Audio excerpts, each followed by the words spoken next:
retour sur le plateau de TV Finance. On va tout de suite retrouver Jean-Louis Cussac. Bonjour pour ChronoCAC. Bonjour.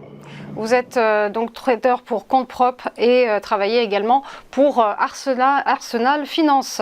Alors l'indice parisien, on constate ce matin qu'il ouvre en légère baisse, moins 0,2%. Néanmoins, l'indice est au plus haut depuis 2 mois et il a franchi une résistance vendredi dernier.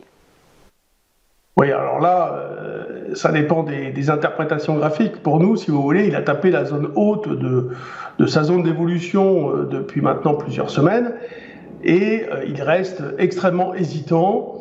Il y a eu, si vous voulez, l'idée que les banquiers centraux allaient avoir évidemment une posture beaucoup plus encourageante pour les marchés avec des craintes de durcissement monétaire qui disparaissent et même les craintes d'un durcissement monétaire excessif qui pouvait casser l'économie s'éloignent quand même. En fait, les investisseurs disent après tout, c'est bon, ils n'ont pas trop mal géré la situation.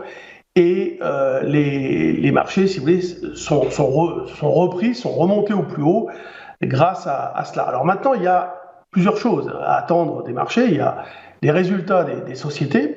Donc ça, c'est vraiment ce qu'il y a de plus important.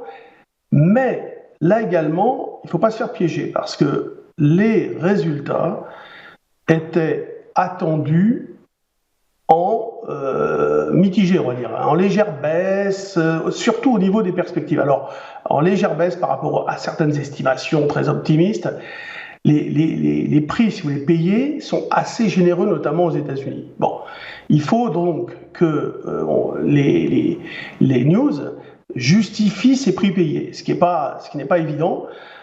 Donc c'est pour ça que là, on va dire que les marchés américains depuis 2 jours ont arrêté de monter, mais ils ont tellement progressé depuis le mois de mars, le SP500 a gagné 20% à peu près.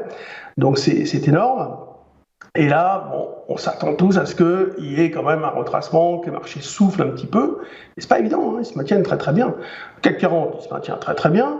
C'est pareil là. On a cette semaine les banques centrales qui se réunissent, on a une flopée, un déluge de résultats, ça va être difficile de tous les interpréter. Bon, il y a des analystes, c'est leur métier, nous on essaye de regarder un peu les comptes rendus pour essayer de faire un petit consensus et de se faire une idée de la suite des événements. Les taux d'intérêt, si vous voulez, eux, ils montent, ils baissent. Alors vendredi, la situation s'est un petit peu calmée, mais bon, si vous voulez, il n'y a pas une visibilité forte. Il y a quand même des prix payés qui sont, donc je le disais, généreux. Maintenant, sur le plan technique, les marchés, si vous voulez, ils sont haussiers. Il n'y a pas d'indication que nous sommes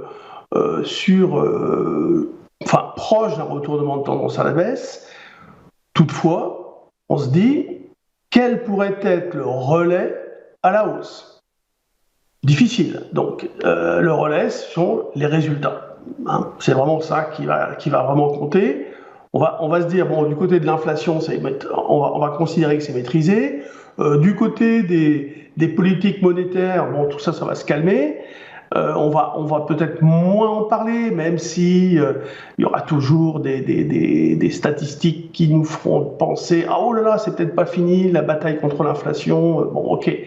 Mais il y aura, entre guillemets, une certaine confiance, puisque un passé récent nous a montré qu'on pouvait peut-être faire confiance aux décideurs. Mais en tout cas, on paye cher. Alors, sur le plan technique, je disais, pas d'indication de retournement de tendance. Toutefois, pour moi, on a une indication d'un top, au moins d'un top temporaire. Alors un top, vous me direz, c'est fait pour être franchi, mais on voit pas trop le catalyseur qui pourrait faire que les marchés poursuivent.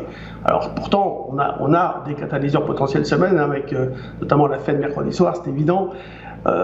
Mais les marchés, si vous voulez, sont solides parce que quand ils ont progressé, les volatilités implicites étaient restées très élevées. Et la volatilité implicite traduit la confiance ou, on va dire, l'idée que il va y avoir des problèmes à venir, donc on vient se protéger, donc on paye de la volatilité. Ça a été le cas. Donc, si vous voulez, il n'y a pas eu de complaisance. Donc pour l'instant, si vous voulez, les marchés restent haussiers. On se demande quel pourrait être le relais. On se demande quel pourrait être également le catalyseur à la baisse, hein, c'est évident. Nous, on garde 7030 sur le cash, 7030 cassé pour considérer que la situation se retourne, on va dire, sur le CAC 40. Il y a éventuellement, pour vraiment du très court terme, un pivot autour de 7230 cash. Alors, je parle du cash là parce que le futur, si vous voulez, c'est l'anticipation donc du cash à une échéance. Et maintenant que les taux sont positifs, il y a, si vous voulez, un cash par exemple à 7400 et un futur 20 points plus haut. Ce sont des taux d'intérêt qui sont payés, donc c'est normal, sur les contrats à terme pour donc emprunter l'argent pour construire donc l'arbitrage cash futur. Alors donc c'est pour ça que je vais parler du cash, comme ça sera une référence fixe avec un prorata tempori sur le futur qui fait que petit à petit il va se rapprocher du cash. Et là nous sommes sur l'échéance août avec une échéance donc 3e vendredi du mois d'août.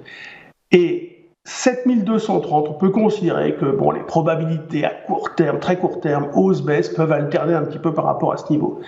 Mais en fait, ça va nous servir beaucoup à travailler les options plus qu'indirectionnelles.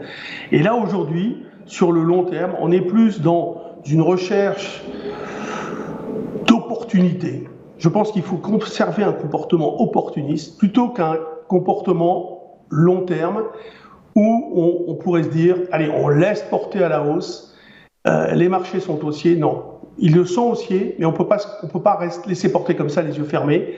Il va falloir être actif sur les marchés, ou alors on peut se mettre en retrait. Mais si on est sur les marchés, il faut être actif, proactif et surtout prêt à réagir aux nouvelles. Merci beaucoup Jean-Louis Cussac pour votre décryptage. Je rappelle que vous travaillez pour Perceval Finance. Belle journée à vous. À suivre après une nouvelle pause, les valeurs qui bougent. Ce sont les market movers. À tout de suite.